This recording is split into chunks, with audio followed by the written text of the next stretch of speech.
All right, time to get back into why you want to run from AA.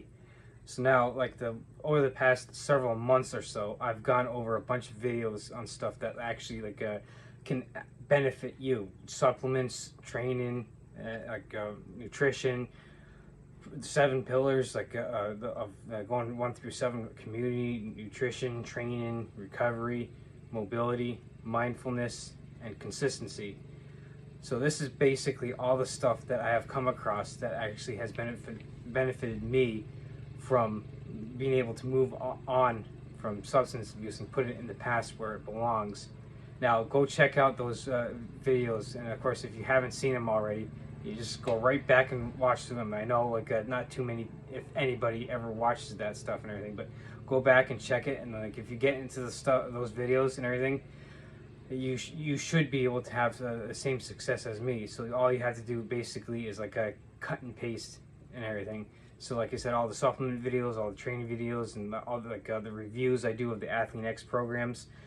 So basically I've laid out a blueprint of what has worked for me for nearly a decade, and basically is going forward with my life and everything. So I say, with opening this to run from AA, and with the links I'm going to share and everything, basically I'll showcase the differences between Smart Recovery and AA. So now some of the numbers that are in the links and everything, it showcases that a lot of people, like myself included, would criticize AA for only having a 5% success rate, but the numbers actually indicate that's probably 8 to 12% or so. So still abysmal numbers and everything. So now George Valiant is a Harvard psychiatrist who went and tried to do a study of AA, a multi-decade study of AA, to kind of prove oh hey look, to actually, hey look, it actually works and everything.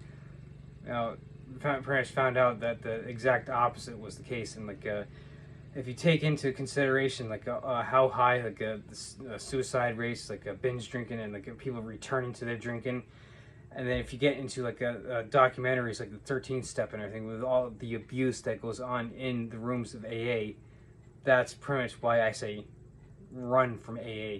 Now most people will say well, what's the alternative? Go back into the other videos that I've made of all the different programs that I've come across and done videos on: the Phoenix program, Rational Recovery, Reach Out Recovery, the Secular Organization Sobriety. There are even people that could get into moderation management as well. Now I'm going to focus on Smart Recovery because that's what I am most familiar with, and in the links and everything that I will provide in the comments like usual, actually showcase that says that the Smart Recovery has a 71% success rate. Now, some the numbers might be a little skewed, you could say, because the participants might in the Smart Recovery might be slightly smaller. But also, you got to remember, the religion of AA has been around since the mid 1930s. Smart Recovery has only been around since the 1994. So you're going to obviously have a lot smaller sample base with the Smart Recovery program that's based on science and psychology versus your AA religion that's, like I said, been around since the 1930s. Now you can make a case for AA actually being a cult and everything, using the BITE method: behavior, information, thought, and emotion. Behavior, pretty much when you go into AA, you realize all this so-called suggestions that they do, like the 12 steps, sponsors, meetings, service work, all that, they become absolutes. So there's your behaviors. Your information, all you need to know is in the first 164 pages of the big book. So disregard all the other information that has come out since then, all the medical, psychological, and scientific evidence that has come out since the 1930s. All your answers are in the first 164 pages of the big book. So there's your information.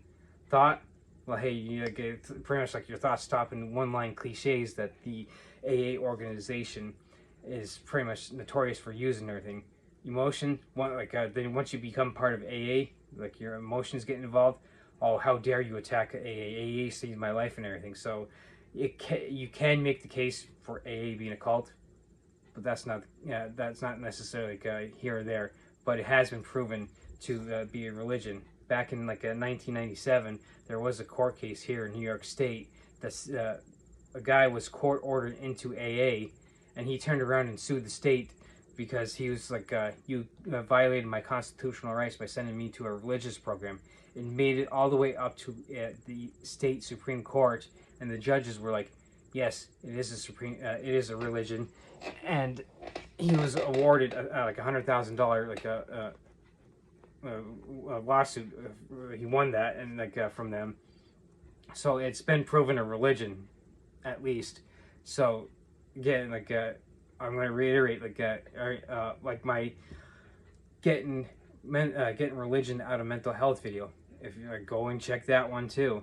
So again, we now have a science-based and evidence-based approaches with stuff like Smart Recovery that has, as you can see, a 12% versus a 71% success rate. So you're looking at least a 59% better success rate according to the numbers. And of course, again, you could interpret this numbers being kind of skewed and everything. So, but on the surface, you could okay, well, we got an evidence base that's 5-6 times better than a religious program. Why aren't we going to go with this evidence-based program instead? So now, and of course, again, the difference is with AA, like I said, with the 13th documentary, I've made a video on that as well. Go check that out. That highlights the whole all the abuse and pretty much people that are taken advantage of and treated like garbage in AA. So it gets to the point of AA pretty much drilling it into your head. Hey, look, you're powerless. Not only that, but the people that have been there for a year, they pretty much browbeat you into not only you're powerless, but you're hopeless and you're completely worthless without us. So I mean, yes, I could get back into saying that the AA is a cult where hey, you need us, and of course we don't necessarily need you. So whereas with Smart Recovery, it puts you in the driver's seat. Hey, look, you are the one that is responsible for your substance abuse. You're the one that's responsible for putting that behind you. Now, and of course, it puts you right in the driver's seat for hey, look, if you need to get professional help doing inpatient, outpatient, and get into the actual groups that are going to help you and not browbeat you into again being saying that you're completely powerless, hopeless, and worthless and everything. But it gets into the 7 pillars I said with the community. Are you going to surround yourself with people that are going to completely browbeat you and being again completely powerless, hopeless, and worthless? Or are you going to tell people? Are you going to surround yourself with people that are oh, hey, look, you had I can sit there and help you divvy up where you had your not only your failures, but oh, hey, look, here's your 3 failures that you had this week, but here's your 10 successes you had this week. They can help you point out what you're doing great along with what you're doing wrong. So that basically people that are going to help lift you up and everything. And that's what the Phoenix program is all about, through getting into fitness and everything.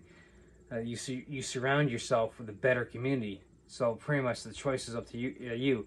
Are you going to basically base on your in a sense recovery or getting on with your life based on a 1930s religion that is pretty much going to make you dependent on the religion for in a sense staying sober or clean, or or as I like to put it, basically putting your substance abuse in the past and everything where it belongs and being able to move forward with your life, because there is no such thing as graduating from AA. It's the constant day after day, week after week, month after month, year after year, decade after decade of constant reminder of how pretty much worthless you are.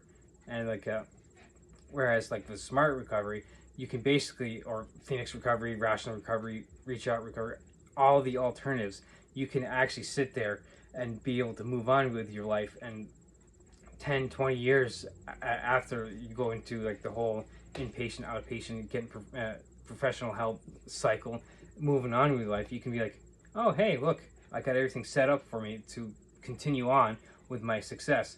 So that's why you if you pretty much get into my previous videos, you can see like all the stuff that I've had success with over the years. Now, does that mean like everything has been picture perfect for me? No, like I failed just as many times as I succeeded, if not more. But the great thing about failures is it doesn't teach you how worthless you are. It teaches you like, oh, hey, look, here's more data points for me that like on stuff that doesn't work and everything. So it pretty much again gets into you, the individual. And like one of the links I'm going to provide actually does this side-by-side comparison, and like you can see like AA, you're pretty much dependent on like whatever's out there, or and like kind of some invisible boogeyman that if like you don't do what the everything said, the book or all this whole program says, oh, you're going to be punished with drunkenness and everything. Or it's like, hey, you look, here's another approach, like you learn as you go, and like, oh, hey, look, maybe I had like a lapse here and there over the course of the first 10 years. Oh, okay, so that doesn't make me a failure. I now have more data points. I'm like, oh, hey, look, in these situations, I know I don't get myself into because of that and everything. So basically, this is a video to kind of like tell you to, again, run from AA and get into one of the many alternatives that I have done videos on. And so if you don't know those videos, get back into those previous videos.